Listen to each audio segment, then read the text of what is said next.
Hi, I'm Liza Schoenfein. I'm here in my kitchen in New York's Hudson Valley. It's early spring, which means it's artichoke season. And I'm working on a story about artichokes for the foreword right now, and I'm developing a recipe to go with it. And as I was working on it, it occurred to me that if you haven't prepped an artichoke for cooking, it seems somewhat intimidating.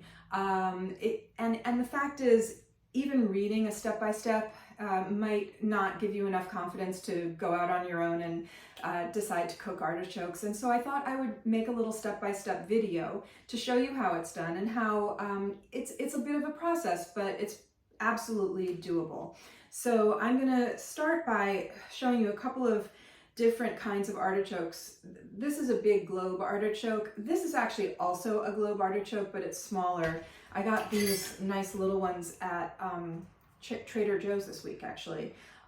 They're not baby artichokes, which have an edible choke. These, you have to take the choke out. That's part of the prep that we're gonna do, because it's that fuzzy part that lives right over the heart of the artichoke, which is the sort of wonderful prize once you get through the leaves. And so I'm going to show you how to remove that. And in baby artichokes, which are lovely to fry, you don't need to do any of that. But you do here, and so I'm just going to show you how I do it. And I think I'm going to start with one of these nice little ones. So one thing that before we begin, I just want you to know that you need to have lemon on hand, and I like to just use a whole half of a lemon at a time. And I'll show you exactly what we're going to do with that in a second. So I'm going to start by snapping off the outer leaves at the bottom and trimming up the stem. And so I'm starting with these outer leaves, and as you expose any of the artichoke's flesh, whether by snapping these leaves off or peeling the stem or cutting into the artichoke, you are going to need to lemon, because otherwise the exposed flesh very quickly turns dark brown. So what I'm doing here, there are all these little leaves that have almost no meat on them whatsoever. So these come off, and they come off until you start to get more meat at the bottom that you can eat, by scraping with your teeth once they're cooked. And also to expose a pale, you'll see there'll be a beautiful sort of more pale chartreuse colored base here. So this is almost done. You don't need to take too much. So I think that's good. And now I lemon right away to keep it from turning brown. And then the next thing I'm going to do is just clean up the stem. So first of all, you can see that the bottom of the stem, which had been cut before I bought it, is brown. So I'm just going to take a little bit of this. I only took like less than ½ an inch off, because the stem is really good to eat.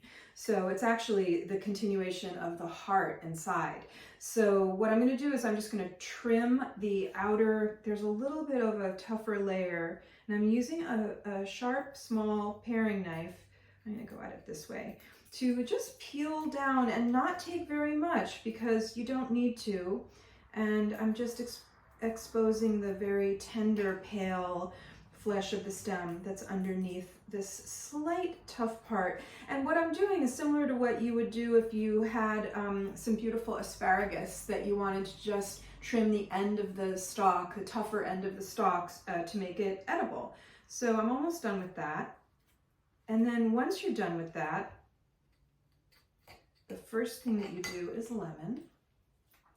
And then you want to go around where the leaves meet the stem, this base here, and just trim that up. Take off the darker green, and just again expose the beautiful, tender, most delicious edible part. And this is almost done here. That's it. That's it. All right, and lemon. And then the next thing that we do is we're going to cut off about 1 inch or even less on a small artichoke like this. On an artichoke like this, I still wouldn't take more than 1.5 inches. Some people actually trim a ton away, but I don't think it's necessary. I mean, it depends on what you're cooking. So see what your recipe says.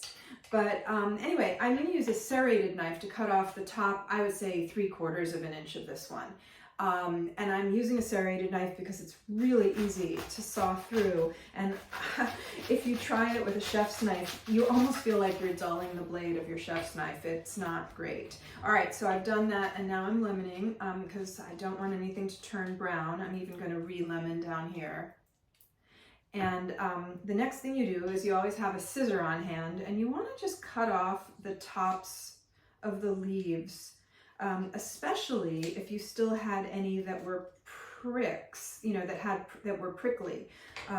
These are prickly, so you would want to go and cut all those off. This one was so small that I got all of the little tips off when I cut off the top inch. But there we go.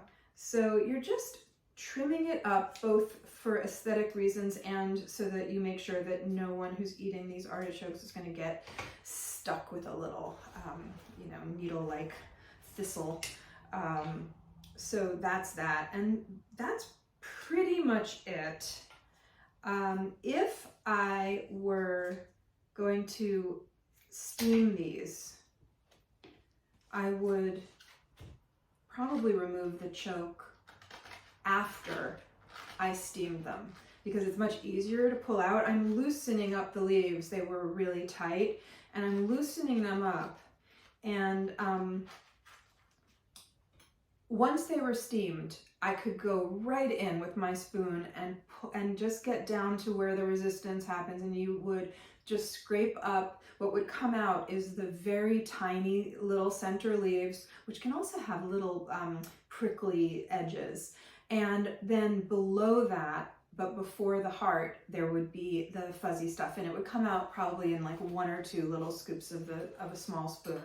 So, but for these, I'm going to be either roasting or frying them. So I'm going to continue to cut them, and I'm going to show you in a second how to take out the choke.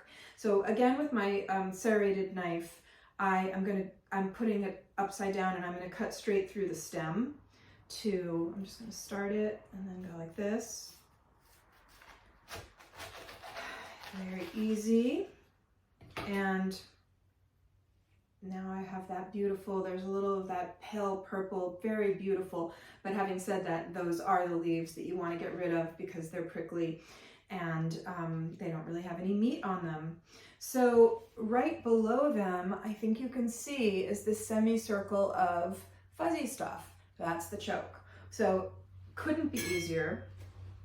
I'm going to lemon even before I do the next step.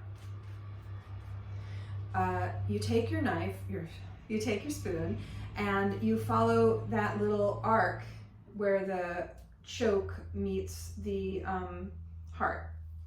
And you gently, and it doesn't take much, get that little bit out. You can use your fingers. That's it. This one is now fully clean. If you want, you can trim a couple more of those inner leaves, but that's it. And, you know, how difficult was that? Not at all. You just have to know how to do it. You just have to, you know, watch it, and then couldn't be easier. So I'm going to do the same thing with the other one just to show you again. You could use a paring knife. I feel like I have more control with a spoon and that the shape is conducive to pulling out this choke.